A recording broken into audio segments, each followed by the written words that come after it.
ശ്രീ പ്രിയേഷ്, പണ്ടൊക്കെ നമ്മളൊക്കെ സ്കൂളിൽ പഠിക്കുന്ന സമയത്ത് കരിക്കുലത്തിൽ പാഠ്യപദ്ധതിയിൽ മോറൽ സയൻസ് ഉണ്ടായിരുന്നു. ഞാൻ ഇപ്പോഴും ഓർക്കുകയാണ് എന്നെ മോറൽ സയൻസ് പഠിപ്പിച്ച പ്രേമൻ മാഷെ. ഇന്ന് സ്കൂളിൽ മോറൽ സയൻസ് ഇല്ല, മാത്രമല്ല വീട്ടിൽ പോലും നമുക്ക് ഈ മൂല്യബോധങ്ങളെക്കുറിച്ച് പറഞ്ഞു തരുന്ന ആരും ഇല്ല, അല്ലേ?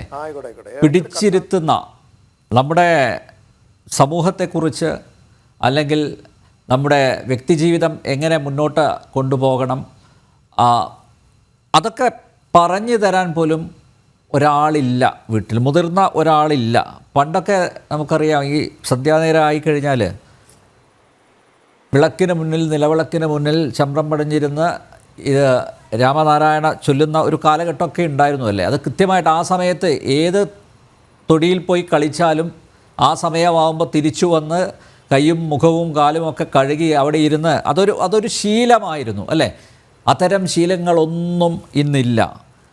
അത് ഇല്ലാത്തതും, അല്ലെങ്കിൽ നമ്മുടെ പുതിയ കുട്ടികൾക്ക് അത്തരത്തിലുള്ള പാഠങ്ങൾ പറഞ്ഞു കൊടുക്കാൻ ആരുമില്ലാത്തതും കൂടിയല്ലേ ഇത്തരം ദുരന്തങ്ങൾക്ക് അതിൻ്റെ ആക്കം കൂട്ടുന്നത്?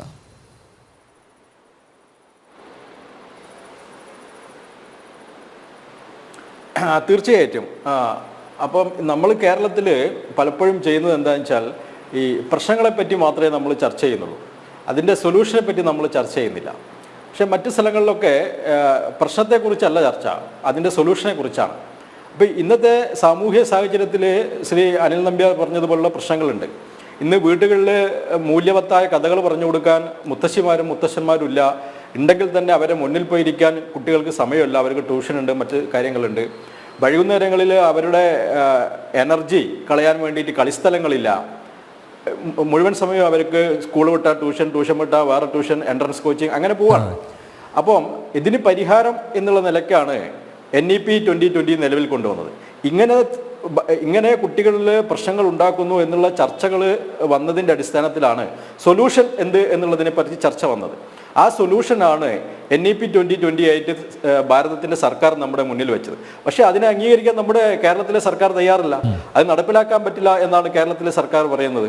അപ്പോൾ നമുക്ക് നമ്മുടേതായ ഒരു വിദ്യാഭ്യാസ പദ്ധതിയുണ്ട്. ഭാരതത്തിന് നൂറ്റാണ്ടുകളോളം പഴക്കമുള്ള വേദങ്ങളും ഉപനിഷത്തുകളും കാലം തൊട്ടേ തുടർന്നു പോരുന്നൊരു വിദ്യാഭ്യാസ പദ്ധതി നമുക്കുണ്ട്. അത് പഞ്ചകോശ വികാസമാണ്. അത് ലോകത്ത് മറ്റെവിടെയും കാണാത്ത ഒരു വിദ്യാഭ്യാസ സമ്പ്രദായമാണ്.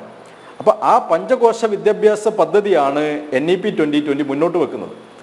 അപ്പോൾ അത് കേരളത്തിൽ നടപ്പിലാക്കില്ല എന്ന് സർക്കാർ വാശി പിടിക്കുകയാണ്. അപ്പം നമ്മൾ നേരത്തെ നമ്മുടെ ഡോക്ടർ പറഞ്ഞ രീതിയിൽ പാശ്ചാത്യ സമ്പ്രദായങ്ങളെ നമ്മൾ അനുകരിക്കാൻ ശ്രമിക്കുകയാണ്. അതാണ് ഏറ്റവും ശാസ്ത്രീയം, അതാണ് നമുക്ക് വേണ്ടത് എന്നൊക്കെ പറഞ്ഞ് അത് നടപ്പിലാക്കാൻ ശ്രമിക്കുകയാണ്. പക്ഷേ നേരത്തെ ഡോക്ടർ പറഞ്ഞ രീതിയിൽ അവിടുത്തെ സാഹചര്യങ്ങളല്ല നമ്മുടെ സാഹചര്യം. നമുക്ക് നമ്മുടേതായ ഒരു ഭാരതീയമായ ഒരു വിദ്യാഭ്യാസ സമ്പ്രദായമുണ്ട്. അത് പഞ്ചകോശ വികാസത്തിൽ അധിഷ്ഠിതമാണ്. ആ പഞ്ചകോശ വികാസ പദ്ധതിയാണ് ഇന്ന് NEP 2020 മുന്നോട്ട് വെച്ചത്. അപ്പോൾ നമ്മുടെ കുട്ടികളെ 3ാം ക്ലാസ് മുതൽ, നേരത്തെ പറഞ്ഞല്ലോ, കുട്ടികൾക്ക് ഈ നല്ല പാഠങ്ങൾ ചൊല്ലിക്കൊടുക്കാൻ വീടുകളിലെ ആളിൽ അണുകുടുംബങ്ങളായി നമ്മുടെ കുടുംബങ്ങൾ മാറി. അപ്പോൾ അതുകൊണ്ടാണ് NEP 2020 3ാം ക്ലാസ് മുതൽക്ക് 3 വയസ്സ് മുതൽക്ക് തന്നെ കുട്ടികളെ സ്കൂളിലേക്ക് വിടാനും അവരെ ആ തരത്തിൽ പരിചരിക്കാൻ ആവശ്യമായ അധ്യാപകർക്ക് വേണ്ടിയുള്ള ട്രെയിനിങ് നമ്മുടെ NEP 2020 നടത്തിക്കൊണ്ടിരിക്കുകയാണ്. പക്ഷേ കേരളത്തിലെ സർക്കാർ രാഷ്ട്രീയ കാരണങ്ങൾ പറഞ്ഞുകൊണ്ട് ഇത് BJP സർക്കാർ കൊണ്ടുവന്നതാണ്, ഇത് പുരാതന കാലത്തേക്ക് നമ്മളെ തിരിച്ചു കൊണ്ടുപോകുന്നതാണെന്നൊക്കെ പറഞ്ഞിട്ട് കേരളത്തിലെ സമൂഹത്തെ തെറ്റിദ്ധരിപ്പിക്കാനുള്ള ശ്രമം നടത്തുകയും ഇത് കേരളത്തിൽ നടപ്പിലാക്കാതിരിക്കുകയും അതിൻ്റെ ഒരു വലിയ നഷ്ടം കേരള സമൂഹം അനുഭവിച്ചുകൊണ്ടിരിക്കുകയാണ്. വലിയൊരു ദുരന്തം അനുഭവിച്ചുകൊണ്ടിരിക്കുകയാണ് ഈ രാഷ്ട്രീയ പാർട്ടി കാരണം.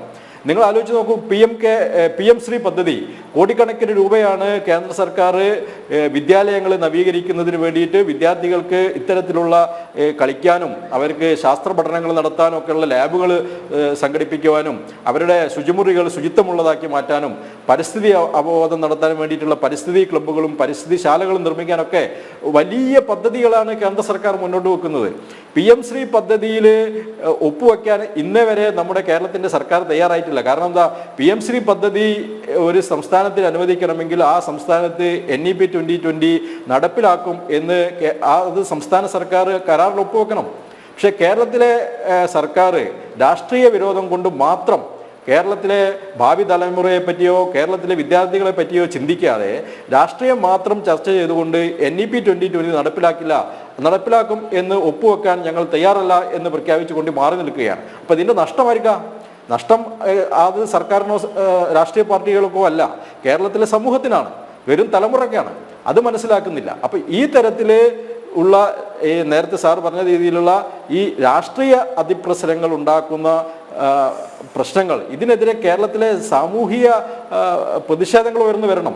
സമൂഹത്തിലെ പ്രഗത്ഭരായിട്ടുള്ള ആളുകൾ ഇതിനു വേണ്ടി രംഗത്ത് വരണം. പക്ഷേ നമ്മളെ നിർഭാഗ്യവശാൽ കേരളത്തിലെ സാമൂഹിക സാംസ്കാരിക നായകന്മാരൊന്നും ഇത്തരം പ്രശ്നങ്ങളിൽ അഭിപ്രായം പറയാൻ പോകില്ല. കാരണം അവർക്ക് അവരെ നേരത്തെ പറഞ്ഞ രീതിയിൽ രാഷ്ട്രീയമായി ടാർഗറ്റ് ചെയ്യും, അവരെ ഉപദ്രവിക്കും. അപ്പോൾ ഇത്തരത്തിലുള്ളൊരു പ്രശ്നങ്ങളുള്ളതുകൊണ്ട് മറ്റ് സംസ്ഥാനങ്ങളിലെ പോലെ കേരളത്തിലെ സാംസ്കാരിക സാമൂഹിക നായകന്മാരൊന്നും ഇത്തരത്തിലുള്ള പ്രശ്നങ്ങളിൽ പ്രതിഷേധിക്കാനൊന്നും പോകില്ല.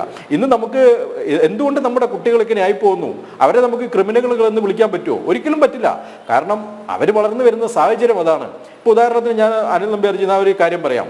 ഇപ്പം നമ്മുടെ ഭാരതത്തിൽ മുഴുവൻ അഹല്യാബായി കേൽക്കറുടെ ജന്മശതാബ്ദി ആഘോഷിച്ചുകൊണ്ടിരിക്കുകയാണ്.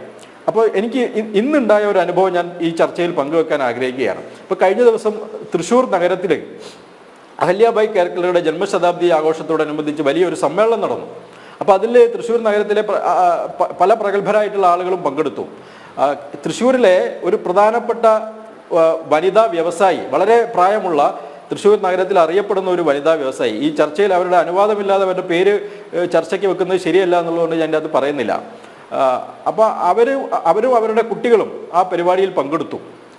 അതിനുശേഷം ഇവരുടെ ഈ മാതാവിൻ്റെ കുട്ടികൾ അവരോട് ചോദിക്കുകയാണ്, അവിടെ അഹല്യ കേൽക്കറെ പറ്റിയുള്ള പ്രഭാഷണങ്ങളൊക്കെ കേട്ടതിന് ശേഷം വീട്ടിലെത്തിയ ശേഷം ഈ കുട്ടികൾ ഈ അമ്മയോട് ചോദിക്കുകയാണ്, ഇത്തരത്തിലുള്ള ആളുകളൊക്കെ നമ്മളെ നാട്ടിൽ ജീവിച്ചിരുന്നോ? ഇവരെ കുട്ടികളൊന്നും നമുക്ക് എന്തുകൊണ്ട് പഠിക്കാൻ സാധിച്ചില്ല? നമ്മൾ എന്താണ് പഠിച്ചത് എന്ന് ഈ വിദ്യാർത്ഥികൾ ഈ അമ്മയോട് ചോദിക്കുകയാണ് ഈ പ്രഭാഷണം കേട്ടതിന് ശേഷം. ഇത്രയും പ്രഗത്ഭരായ ആളുകൾ, ഇത്രയും സ്നേഹസമ്പന്നരായ ആളുകൾ, ഇത്രയും മാതൃകാപരമായിട്ടുള്ള ആളുകൾ നമ്മുടെ രാജ്യത്ത് ജീവിച്ചിരുന്നിട്ട് എന്തുകൊണ്ട് ഞങ്ങളെ ഇവരെ പറ്റിയൊന്നും പഠിപ്പിച്ചില്ല?